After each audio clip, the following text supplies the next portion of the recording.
Lord of the Rings is a 3-film series that is based on the trilogy written by J.R.R. Tolkien and is loved by many. The story follows the journey of a fellowship to destroy evil corrupting their world, called Middle-earth. This fellowship is made of multiple creatures from Middle-earth, including hobbits, humans, an elf, a dwarf, and a wizard.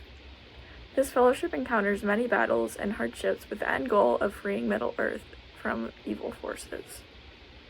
The two characters I'm analyzing today are Legolas, which is an elf, and Gimli, who is a dwarf.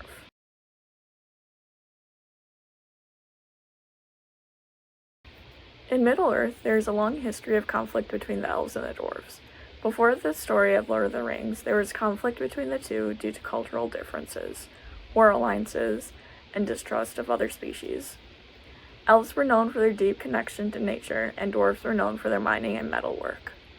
The elves were often disturbed by the mining of precious metals by the dwarves. Furthermore, the once peaceful trading relationship shared between the two was disrupted by war. This caused both sides to resent each other for years to come due to unfinished deals and refusal to aid each other. Legolas is an elf and a member of the Fellowship, along with Gimli, who is also in the Fellowship.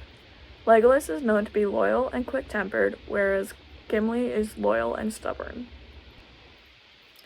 My thesis is as follows. The evolution of the relationship between Legolas and Gimli, from mutual distrust to strong friendship that rises above historical, cultural prejudices, goes to show how shared experiences, similar goals, and loyalty can strengthen a relationship and manage conflict. The table of contents is as follows: the initial conflict, the start of their friendship, and then the bond formed. The course concepts identified are developmental relationship stages, conflict management styles, cultural differences, and relational turning points. The first topic I would like to discuss is their initial conflict. In the first movie, there is a council to discuss the fate of Middle-earth and how to proceed with destroying the ring and evil forces. Have you heard nothing Lord Elrond has said? The ring must be destroyed. And I suppose you think you're the one to do it! And if we fail, what then? What happens when Sauron takes back what is his? I will be dead before I see the ring in the hands of an elf! Never trust an elf! During the council, Gimli states, "I will be dead before I see the ring in the hands of an elf." This demonstrates the conflict style of competing. Conflict is defined as an expressed struggle between at least two interdependent parties who perceive incompatible goals, scarce resources, and interference from the other party in achieving their goals. Though both of them want the ring to be destroyed, they have differing views on how it needs to be done. Gimli's outburst shows that he has a competing conflict style. He has high assertiveness but low cooperation. A competing conflict style is defined as a win-lose style that seeks to resolve conflict in one's own way. Screen Rant writes, "This back and forth sometimes injects a little humor, but it also gives excellent context to the relations between elves and dwarves at this time. They both oppose Sauron, but are deeply distrustful of each other. It makes it all the more meaningful when the relationship does turn around and it feels earned." This brings me back to the topic previously discussed of cultural differences. Dwarves are known for their stubbornness, yet loyal attitudes. The elves often found that irritating.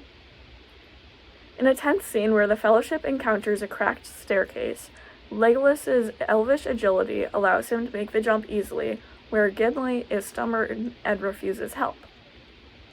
Legolas narrowly saves him by grabbing his beard, showing the slow development of their friendship.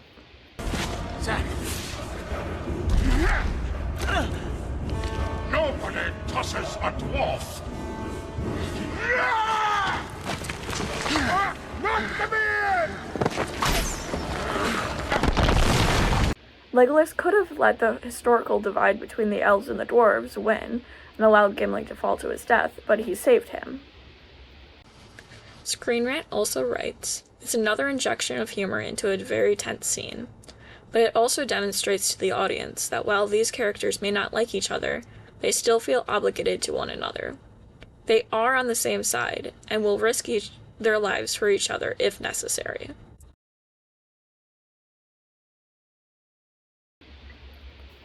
The next topic I will cover is the start of their friendship. There is a relational turning point.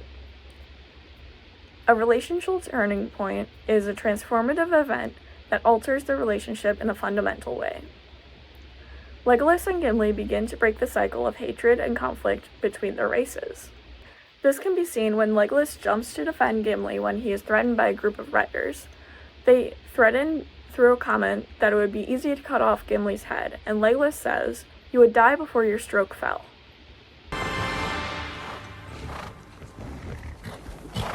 What business does an elf, a man, and a dwarf have in the Riddermark? Speak quickly. Give me your name, Horsemaster, and I shall give you mine.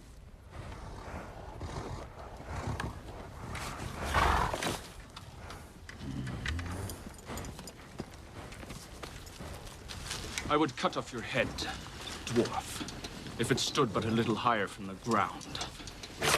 You would die before your stroke fell.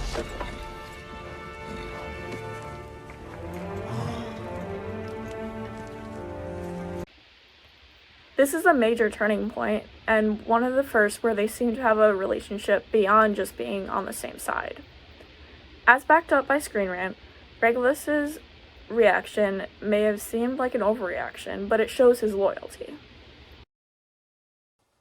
Screen Rant writes, Gimli himself finds this a bit of an overreaction, but it goes to demonstrate just how close the pair has become. Since loyal to his friends and a quick temper are some of Legolas's most unmistakable traits, even a threat of violence with more sarcasm than seriousness towards one of them is enough to draw a lightning-fast response from Legolas.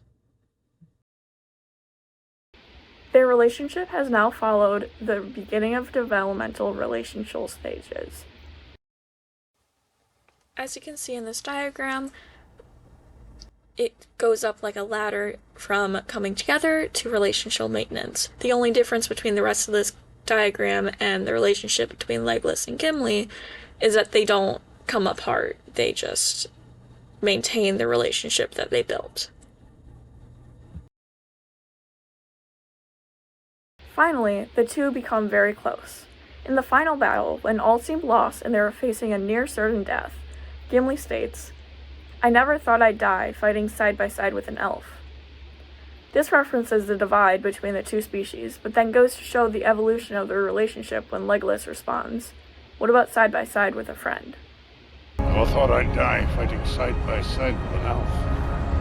What about side by side with a friend?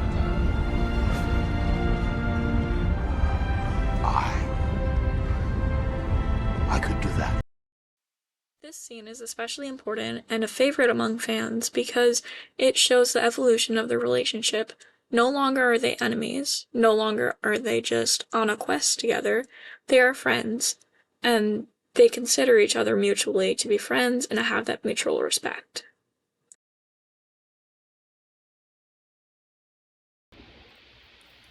Suggestions for a better communication would be a change in conflict style. Both were very competitive at first and had significant hostility towards the other. If more of an attempt to reason with each other calmly would have been made, less conflict would originally occur. This is especially seen during the council. That was their first real impression of each other. Also, viewing the other's perspective and culture could also be a helpful skill to better their relationship initially. One may ask why they disliked each other. Was it just because their ancestors did? If they're on the same side, why do they butt heads? Being able to connect to each other and ask those questions and open up the real relationship could have fixed a lot of the communication errors that happened throughout the series. In reflection, the development of their friendship is very vital to the personal journeys of both characters as well as the storyline of Lord of the Rings. Both have been through battles and near-death experiences that most would not survive. Yet it has formed a sense of mutual respect and a relationship that would have been previously unthinkable.